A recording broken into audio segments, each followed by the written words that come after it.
Deep in the woods of Hollis, where the hemlocks cast long shadows over a rocky pond brook, lies a place where the silence of nature belies a violent and industrious past. The Worcester mill site isn't just a collection of ruins, it is a ghost of New Hampshire's golden age of industry, frozen in time by a single morning of a catastrophe.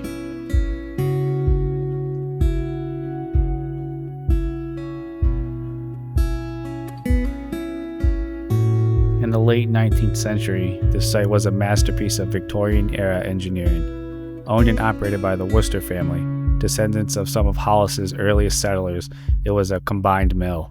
Most of the mills in the area did one thing, but the Worcesters did everything.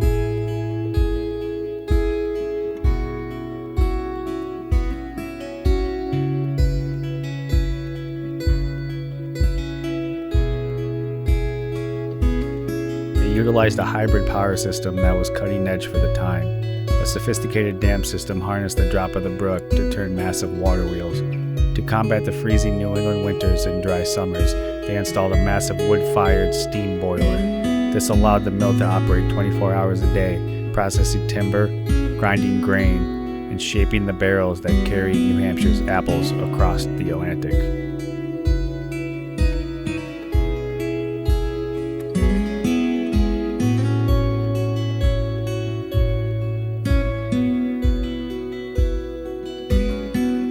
The history of the mill ended abruptly on a winter day in 1916. As the steam pressure climbed to meet the demands of a heavy workload, a structural flaw or a moment of oversight led to a catastrophic boiler explosion. The blast was more than just a fire, it was a detonation. The heavy brick walls were blown outward, and the massive machinery was twisted like wire. The sound was reportedly heard as far away as Nashua. While the mill had survived fires and floods before, the 1916 explosion was its death knell. The Worcesters, seeing the age of small, local mills coming to an end in the face of larger industrial centers, chose to leave the ruins exactly where they fell.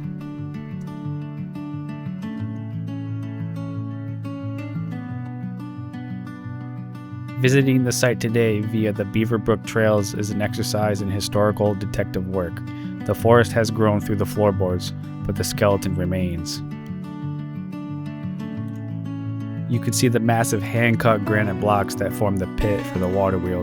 The precision of the stonework, even after a century of frost and floods, is a testament to the craftsmen who built it.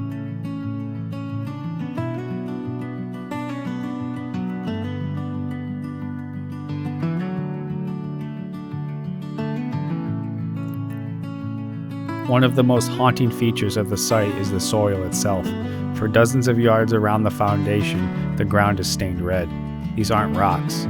They are the shattered fragments of the thousands of bricks that made up the boiler house, pulverized by the force of the explosion.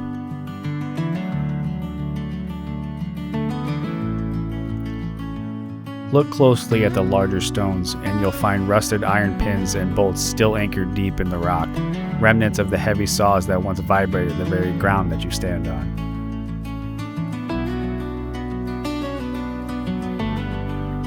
In 1974, the Worcester family ensured this history wouldn't be lost to developers, donating the land to the Beaver Brook Association. It transitioned from a place of smoke, screaming saws, and heavy labor to a place of absolute stillness. Today, the site serves as a memento mori for the industrial age, a reminder of a time when the prosperity of New Hampshire's towns depended entirely on the strength of brooks and the grit of its families.